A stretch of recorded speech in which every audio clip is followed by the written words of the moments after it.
Hello friends, welcome to Ishkutti Edits. என் பேரு சர்வேஸ்வரன். நம்ம இப்போ என்ன பார்க்க போறோம்னா prawn taco பண்ண போறோம். அதுக்கு முதல்ல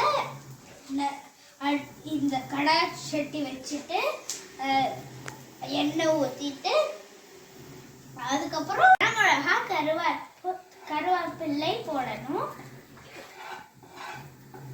அதுக்கப்புறம் வெங்காயம் நல்லா கண்ணாடி பதத்துக்கு வேகுனதுக்கு ரெடியானதுக்கு அப்புறம் நான் ஃப்ரிட்ஜில் போய் இஞ்சி பூண்டு பேஸ்ட் கொண்டு போட்டேன்.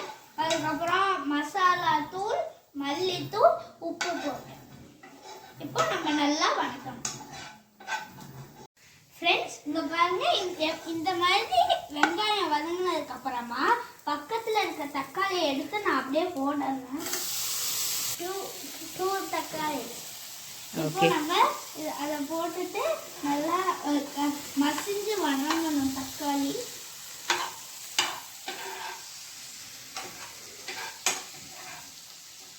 ஃப்ரெண்ட்ஸ், இந்த மாதிரி நான் தக்காளி எல்லாம் போட்டு மசிச்சு வேக வச்சுட்டேன். இப்போ நம்ம அதுக்கு மூடி போட்டுடணும் கொஞ்சம் நேரம். ஃப்ரெண்ட்ஸ், இந்த மாதிரி நம்ம மசிச்சு வேக வச்சுட்டோம். இப்போ பிரான் எடுத்து போட்டேன்.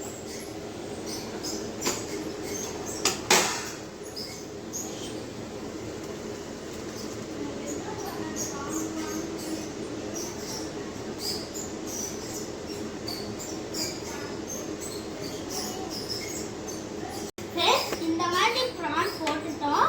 இப்போ நம்ம என்ன பண்ண போறோம்னா நல்லா இதோட சேர்த்து மிக்ஸ் பண்ணணும்.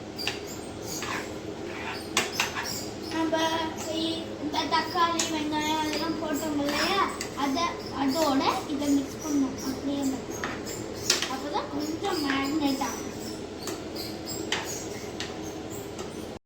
இந்த மாதிரி நம்ம ப்ரானையும் இதையும் மிக்ஸ் பண்ணிட்டோம் நல்லா. இப்போ நான் என்ன பண்ணணும்னா, இது ரொம்ப நேரம் வேகக்கூடாது. ஒரு 5 மினிட்ஸ்ல அதுவே குக் ஆகிடும். இதில் தண்ணி எல்லாம் நம்ம ஊற்றணும் தேவையில்லை, ஏன்னா ப்ரான்ஸ்ல இருந்தே தண்ணி வந்துடும். நம்ம இப்போ மூடி போட்டுடலாம்.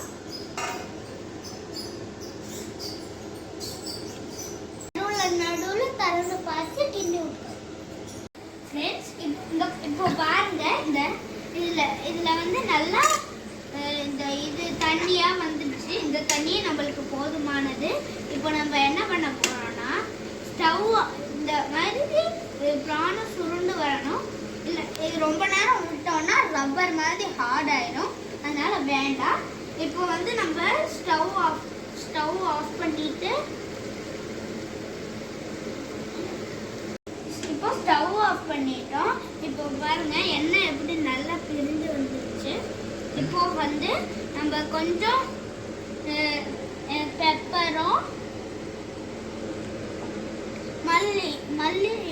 மல்லியும் போடணும்.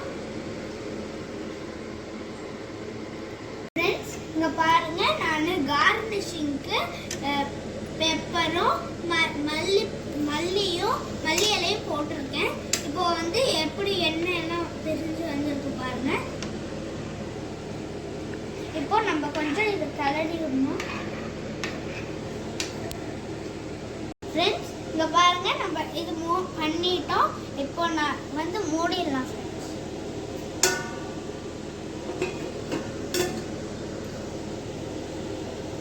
இப்போ இதை ரைஸ் கூட தொட்டு சாப்பிட்டாலும் சரி, இட்லி, தோசை, அதுக்கப்புறம் சப்பாத்திஸ் எல்லாத்தோடையும் இதை வச்சு சாப்பிடலாம்.